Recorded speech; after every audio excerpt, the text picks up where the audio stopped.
Trim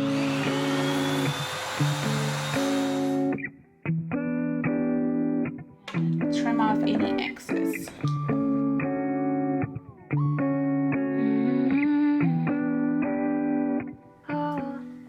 Hi guys, welcome in and/or welcome back to my channel, Home with Christy T.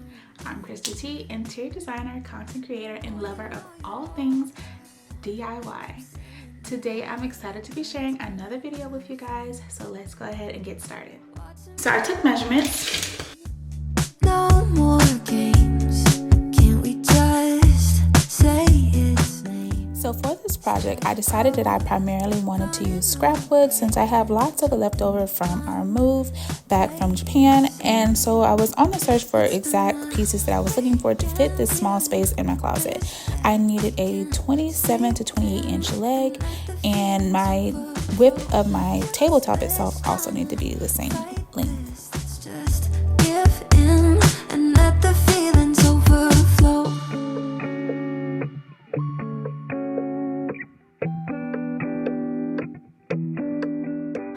As always, I will be leaving all of the measurements as well as materials that I'm using for this project linked down below for your use. Tried to draw that line, one from you and praying I could call you mine. So since I am using scrap wood, these legs already had pocket holes pre-drilled, so I decided to go ahead and attach using 1.5 inch pocket hole screws. Now I will say that I had a little bit of trouble with this because the 1.5 inch screws just weren't long enough and the 2.5 inch were too long. So what I highly recommend is that you go ahead and use a different attachment, which I will also be leaving a link down below. I don't know necessarily what to call it. I want to say it's just a longer Phillips head screw attachment so that you can use Phillips head screws inside instead of pocket head square screws. I hope that makes sense. If you've worked before, then you know what I'm talking about, but I will leave all that link down below for you guys. Okay. So now I have all 4 legs attached. As you can see, I completely forgot I had this Craig clamp. It's not by Craig, but I brought this off of Amazon. I'll leave it linked down below. If you work with pocket holes a lot or just use pocket hole joinery in your DIYs, this is a really nice tool to have. Obviously, it kind of helps to hold it in place. Now I am cutting these attachment pieces down to 12 inches each. One of them was already the perfect length, so I really just needed to cut one more extra, and these are 2x2 wood pieces. Now, if you do not have a miter saw or any type of tool at home, this is an easy project that you can get all cut at the lumber store. So I would suggest taking your measurements there and then get everything pre-cut so that all you have to do is drill your holes. So finally, once I had these cut, I went ahead and drilled pocket holes in these as well. And then I'm just going to go ahead and attach them to the legs of my table using pocket hole screws and wood glue as well. I will be leaving this Craig jig linked down below for your purchase, but if you do not have a Craig jig, you can go ahead and pre-drill your holes using the regular drill bit and then countersink your screws.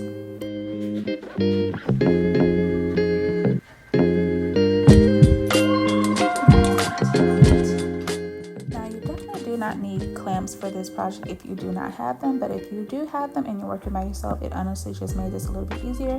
But if I had the surface area, I could just attach the center portions before attaching the legs themselves to the table. So something to keep in mind if you do decide to do this project yourself.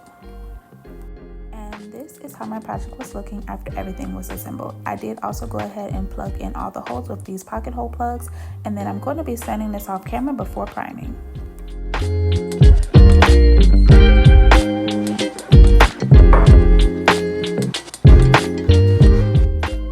As we have used in my previous DIYs, we are going to be using the Ben Shellac based primer in white.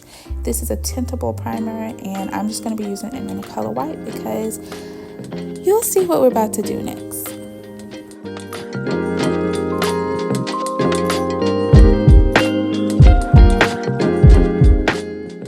So I've gone back and forth for honestly over a week at this point about what color I was going to end up painting this. Now that it was primed white, I was like, what do I want to paint it? I thought I want pink, then I wanted green, then I wanted blue, but ultimately I haven't come to a decision basically. And so I'm going to do a temporary fix that actually might be long term, because once I saw that a test part of it worked, I think this might be a long-term solution, just at least for now. I don't know. I don't know. We are making this up as we go, as we've done this whole project, honestly. But I will be leaving all of this linked down below so that you guys have a more in-depth way to follow. So what I have decided on basically is that I will be using my leftover wall blush scraps. So I had lots of this left over just because of how my wall was set up where I was putting this. I ordered the perfect amount of rolls obviously for the space, but since there's a giant window right between my walls, I had lots of this left over from those sections.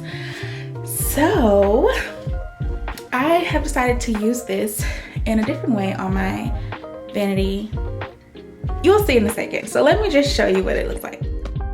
So for the second half of this DIY, you'll be needing a few products.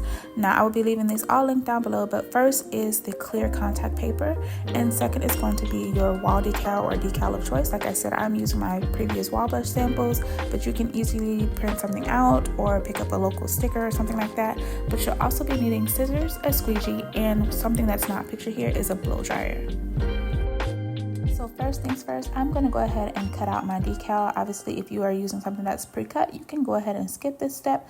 But if you are taking the route that I am, then obviously go ahead and cut that out to the desired shape that you'd like. I am just going to follow the flower pattern, and I'll be right back. Okay, so now you want to just kind of map out your template, and if you have somebody to help you, that would be better. But if not, you can obviously do this yourself. You're just gonna figure out where you want your placement, which I've decided I want this giant flower right here. And I'm just gonna use like some candles and just things that are heavy around my room. Just kind of smudge it out, figure out, make sure the placement is nice and good.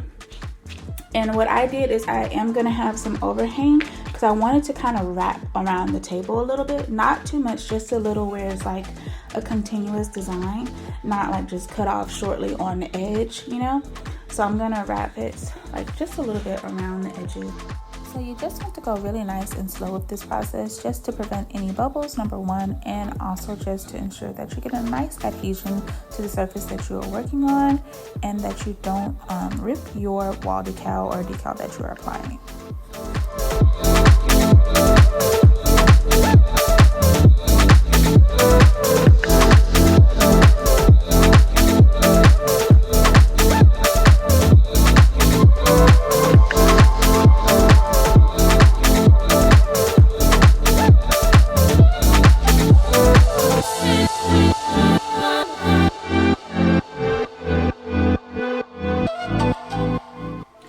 So now I'm just going to go ahead and fold the edges over and trim off any excess.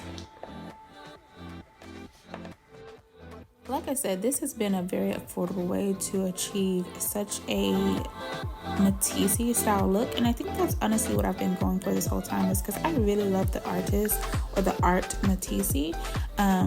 So I think that's why I really gravitated to this pattern and why I was so prone to putting this on my vanity as well. Now, this next step is by far the most important step of this project because you really want to make sure you seal your surface in, especially since we didn't paint this. I can't put just a clear coat of paint on top. I need some way to protect it in case of makeup spills or anything like that that gets on the surface. So we are going to cover it using our contact paper. Now you're going to trim this to the exact size of your table with a little bit of overhang to cover those edges, and then you're going to start in any corner that works best for you and start slowly with like a section and then work that all the way across your table using the squeegee method just to get it nice and attached to your surface. Then once you have done that, I highly recommend taking a blow dryer to the surface to kind of help pop any bubbles. I don't recommend sticking pins in it to pop the bubbles because the whole point is that we want the underneath surface protected, and if you pop bubbles in it, then the surface is no longer protected.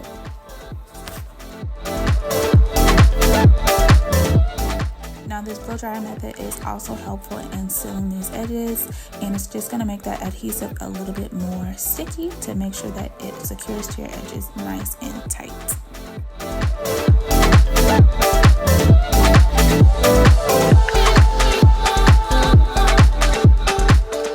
Alright, you guys are not ready for this reveal. It turned out absolutely stunning. So without further ado, after some cute styling, here is the reveal.